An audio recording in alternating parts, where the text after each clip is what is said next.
एक व्यक्ति को रास्ते में यमराज मिल गए। वह व्यक्ति उन्हें पहचान नहीं सका। यमराज ने पीने के लिए व्यक्ति से पानी मांगा। उस व्यक्ति ने बिना कोई प्रश्न किए झट से अपनी थैली से पानी निकाला और उन्हें दे दिया। वृद्ध ने कृतज्ञ होकर जल पिया और फिर कहा, वत्स, मैं यमराज हूं। आज तुम्हारी आयु पूरी हो चुकी है और मैं तुम्हारे प्राण हरने आया हूं। यह सुनकर व्यक्ति का चेहरा सफेद पड़ गया। हृदय कांप उठा। डर के मारे उसके पांव लड़खड़ा गए। लेकिन यमराज बोले, डरो नहीं, क्योंकि तुमने मेरी प्यास बुझाई है। अतः मैं तुम्हें एक विशेष अवसर देना चाहता हूं, तुम्हारी किस्मत बदलने का मौका। उन्होंने एक डायरी उसके हाथ में थमाई और कहा, इस डायरी में जो तुम लिखोगे वही सच हो जाएगा। तुम्हारे पास ठीक 5 मिनट का समय है। जितना चाहे लिख लो, पर ध्यान रहे केवल 5 मिनट। इसके बाद समय समाप्त हो जाएगा और डायरी मेरे पास लौट आएगी। व्यक्ति का भय थोड़ा कम हुआ। वह सोचने लगा, अब तो मेरी किस्मत मेरे हाथ में है, मैं सब कुछ बदल सकता हूं। उसने जल्दी जल्दी डायरी खोलनी शुरू की। पहला पृष्ठ देखा। वहां लिखा था, तुम्हारा पड़ोसी रामदीन कल लॉटरी जीतकर करोड़पति बनने वाला है। व्यक्ति को ईर्ष्या हुई। उसने लिखा, रामदीन की लॉटरी रद्द हो जाए, वह गरीब ही रहे। दूसरा पृष्ठ लिखा था, तुम्हारा मित्र रघु चुनाव जीतकर मंत्री बनने वाला है। व्यक्ति ने लिखा, रघु चुनाव हार जाए, उसे अपमान झेलना पड़े।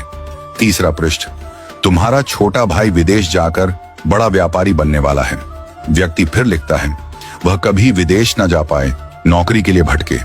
इस प्रकार वह एक एक कर पृष्ठ पलटता रहा और हर पन्ने पर दूसरों की खुशियां मिटाने लगा। उसका मन ईर्ष्या और द्वेष से भर गया था। अंत में उसने डायरी का अंतिम पृष्ठ खोला।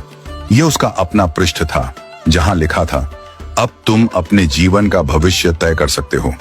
वह मुस्कुराया, पेन उठाया, लेकिन तभी एक ठंडी सी आवाज आई, वत्स, तुम्हारा 5 मिनट का समय समाप्त हो चुका है। यमराज ने धीरे से डायरी उसके हाथ से ले ली और कहा, तुमने अपने जीवन का सबसे कीमती समय दूसरों का बुरा सोचने में बर्बाद कर दिया। न स्वयं के लिए कुछ लिखा, न अपने जीवन को सुधारने की कोशिश की।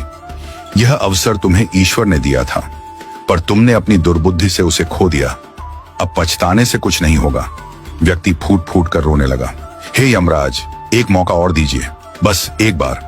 यमराज शांत स्वर में बोले, वत्स, समय और अवसर दोनों यदि एक बार निकल जाएं, तो फिर लौट कर नहीं आते। यही सत्य है, यही धर्म है। और फिर यमराज अदृश्य हो गए। समय अनमोल है, इसे सोच समझकर उपयोग करो। ईर्ष्या और द्वेष जीवन को नष्ट कर देते हैं। यदि ईश्वर तुम्हें कोई शक्ति या अवसर देता है, तो उसका उपयोग अपने और दूसरों के कल्याण के लिए करो। दूसरों का बुरा चाहने से तुम्हारा भला नहीं होता। जो व्यक्ति अपने भाग्य को सुधारने की जगह दूसरों को गिराने में समय लगाता है, वह अंत में अपने हाथों अपनी ही हार लिख देता है। सच्चा मनुष्य वह है जो अवसर मिलते ही प्रकाश की ओर बढ़े, न कि अंधकार में दूसरों को ढकेलने लगे।